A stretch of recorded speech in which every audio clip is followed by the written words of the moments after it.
नमस्ते भारत। वो कहते हैं ना कि समय बहुत ही ज़्यादा बलवान होता है। अक्सर जो गड्ढे आप दूसरों के लिए खोदते हो, उनमें खुद ही गिर जाते हो और वो आपकी कब्र साबित हो जाते हैं। ये बात पूरी तरीके से सच और सही और सटीक साबित हो रही है so called encounter cop mister Sachin Waze के लिए। आज सचिन वाजे ने मुंबई से तलोजा जेल का सफर तय किया। मुंबई की पुलिस एस्कॉर्ट करके सचिन वाजे को तलोजा जेल में लेकर के चली गई है। जिस वक्त आप ये मेरा वीडियो देख रहे होंगे तब तक तो मिस्टर सचिन वाजे तलोजा जेल में बैठ करके चक्की पीसिंग एंड पीसिंग कर रहे होंगे।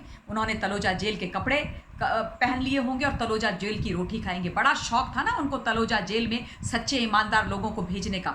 बड़ा शौक था ना सचिन वाजे को झूठ बोल करके किसी के ऊपर झूठे टीआरपी के केस लगाना, किसी की हत्याएं करवा देना, देश के अंदर आतंकी गतिविधियां करवाना। इन सब चीज़ों का बहुत शौक था और जिनके कहने पर वो करवा रहे थे वो भी अब सचिन वाजे को बचाने के लिए नहीं आ रहे। हर कोई सचिन वाजे से अपना किनारा करने की कोशिश कर रहा है, लेकिन अति की इति हमेशा होती है। जो बोओगे वो काटना पड़ेगा और वही हो रहा है।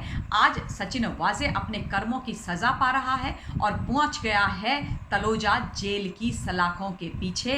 वही तलोजा जेल जिसको सचिन वाजे बहुत अच्छी तरीके से पहचानता होगा। कहते हैं कि सच बोलना तो दूर की बात, कई लोगों के लिए सच सुनना भी बहुत मुश्किल काम है और यही महाराष्ट्र की सरकार के साथ थी।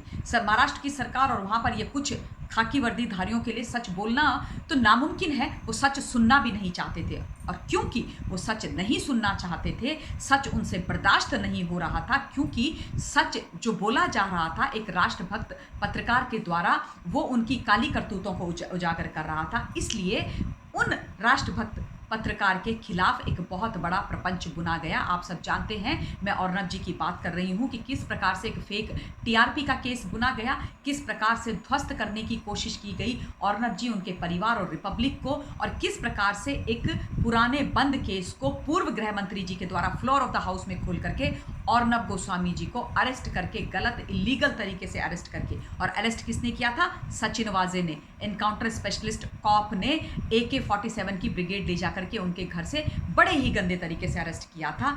ये सारी चीज़ें की गई थी क्योंकि सच सुनने की हिम्मत नहीं थी, क्योंकि अर्नब जी लगातार सच बोल रहे थे। पालघर के संत महाराजाओं के लिए न्याय मांग रहे थे। वो पालघर में हत्या किए हुए संत महाराजा जो जूना अखाड़ा के संत थे, जो चुपचाप निकल रहे थे और उनकी पुलिस की प्रेजेंस में लाठियां भांज करके हत्या करवा दी गई और उसके बाद बोला गया कि वो बच्चा चोर थे।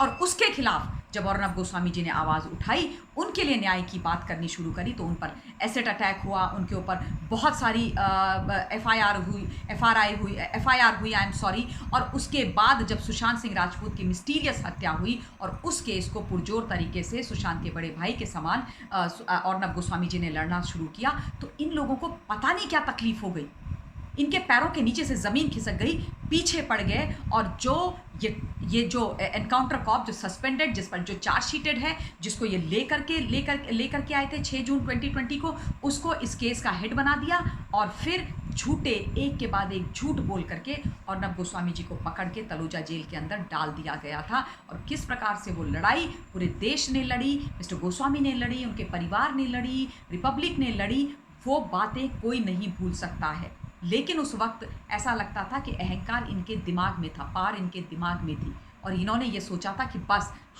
हमारा ही सिक्का है, हमारा ही समय है, हमें रोकने वाला कोई नहीं है, न कानून, न विधान, न संविधान और न ईश्वर।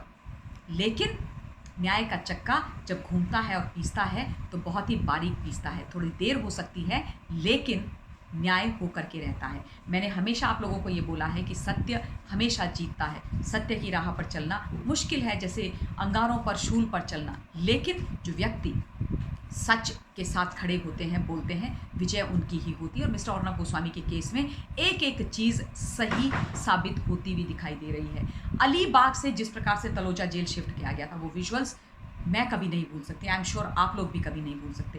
पूरी उस गाड़ी को काले रंग के त्रिपाल से बंद कर दिया गया। एक इतने से छोटे से छेद से हम अर्नब जी को थोड़ा सा देख पा रहे थे। उनकी आवाज़ जब गाड़ी रुकती थी तब सुन पा रहे थे किस प्रकार से वो कह रहे थे कि मेरी जान को खतरा है, ये लोग मुझे मारेंगे। और मनसुख हिरेन की हत्या के बाद मुझे हमेशा ये लगता है कि ईश्वर और अर्नब जी के अच्छे कर्म उनके साथ थे कि वो जिंदा है, वरना सचिन वाजे ने तो न जाने क्या कहानी लिख करके तैयार की हुई थी। और न जाने कौन-कौन लोग इस कहानी में उसके साथ थे। एक-एक व्यक्ति का फेक टीआरपी केस में भी सामने आना और उनको सज़ा मिलना बहुत ज़्यादा आवश्यक है। क्या आप भूल पाएँगे हिंदुस्तान, वो मंत्री जिसने ये बोला था कि अर्नब गोस्वामी सुसाइड कमिट करेंगे? क्या आप उस मंत्री को, क्या उसके शब्दों को कोई भूल पाएगा?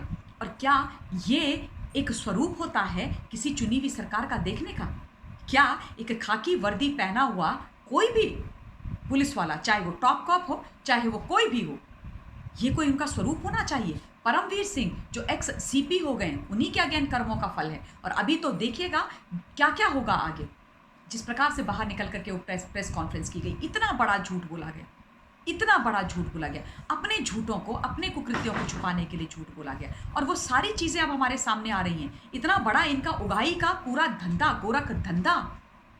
ये लोग जिस प्रकार से उगाही कर रहे थे, जिस प्रकार से चीज़ें छुपा रहे थे, और अब ये जो सचिन वाजे नामक बॉम्ब है ना, ये महाराष्ट्र की सरकार के ऊपर ही फट रहा है, जिसको पाल पोस करके इन्होंने दूसरों के खिलाफ इस्तेमाल करने की कोशिश करी। अब इनका ये बॉम्ब इनके ऊपर ही फट रहा है। एक के बाद एक सच्चाइयाँ निकाल रहा है, उगल रहा है बाहर। जुडिशियल कस्टडी में गया है, 14 दिन की तलोजा जेल के अंदर है। अभी आप देखिएगा क्या और चीज़ें निकल करके आएंगी। नाम एक के बाद एक बड़े बड़े निकल करके आ रहे हैं। इसने मुझे बोला उगाही करने के लिए, उसने मुझे बोला उगाही करने के लिए। तो ये बात हम सब जानते हैं कि ये पूरी सरकार हाशिए पर है। एक अदना सा एपीआई अकेले कुछ नहीं कर सकता है, और इसलिए ये जो पूरी इन्वेस्टिगेशन है सिर्फ सचिन वाजे पर भी रैप अप नहीं होनी चाहिए। पर आज बहुत अच्छा दिन है, आज बहुत खुशी का दिन है। तो चक्र पूरा होता हुआ दिखाई दिया। जिन लोगों ने इतने निरंकुश तरीके से, इतने इलीगल तरीके से मिस्टर गोस्वामी को घसीटते हुए, प्रताड़ित करते हुए तलोजा जेल लेकर के गए थे, आज वही सचिन वाजे खुद तलोजा जेल चला गया और मुंह छुपा करके गया। मुंह काला हो गया ना, इसलिए मुंह छुपा करके गया। मिस्टर गोस्वामी तो जब गए भी थे तब भी वो पुरजोर आवाज़ में पूरे रास्ते लगातार जनता के साथ, लगातार लोगों के साथ बात कर रहे थे। और जिस दिन तलोजा जेल से बाहर निकले, नायक की तरह निकले। भारत माता की जय, वंदे मातरम के नारे लगाते हुए, सुप्रीम कोर्ट को धन्यवाद देते हुए बाहर निकले। कितने लोग, हजारों की संख्या में तलोजा जेल के बाहर लोग खड़े थे मिस्टर गोस्वामी को वेलकम करने के लिए। जेल इनकी, प्रदेश इनका, पुलिस इनकी, लोग इनके, लेकिन वो स्वागत करने के लिए पहुंचे थे मिस्टर गोस्वामी को। क्यों? क्योंकि एक सच्चा राष्ट्रभक्त पत्रकार सबके दिलों में बसता है और सब जानते थे कि मिस्टर गोस्वामी की कोई गलती नहीं, उनका पॉलिटिकल वेंडेटा किया जा रहा है, विछंड किया जा रहा है। आज एक बहुत शुभ दिन, शुभ चीज़ हुई है। आई एम वेरी हैप्पी, और मुझे ये विजुअल्स देख करके बहुत खुशी हुई है। और मैं बिल्कुल ये चाहती हूँ कि पूरा न्याय हो। मैं ये भी चाहती हूँ कि जितने भी केसेस रिपब्लिक पर, मिस्टर गोस्वामी पर, उनकी फैमिली पर हैं, वो सारे वापस ऑब्वियसली होंगे। और चाहे वो फेक टीआरपी का केस हो, चाहे सुशांत का केस हो, दिशा का केस हो, एंटीलिया का केस हो, मनसूख हिरेन का केस हो, कंगना रनौत का केस हो, एक एक केस री इन्वेस्टिगेट होना चाहिए।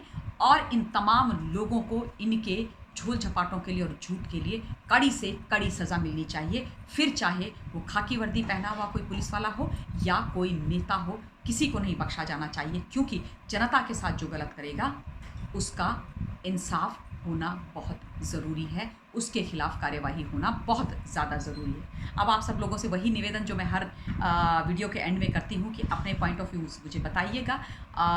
और अब मैं अपनी वाणी को विराम देती हूँ। उत्तराखंड की पावन भूमि से बाबा बद्री केदार के चरणों में आप सबकी उन्नति के लिए कामना करती हूँ। बहुत बहुत धन्यवाद। जय हिंद। Stay blessed.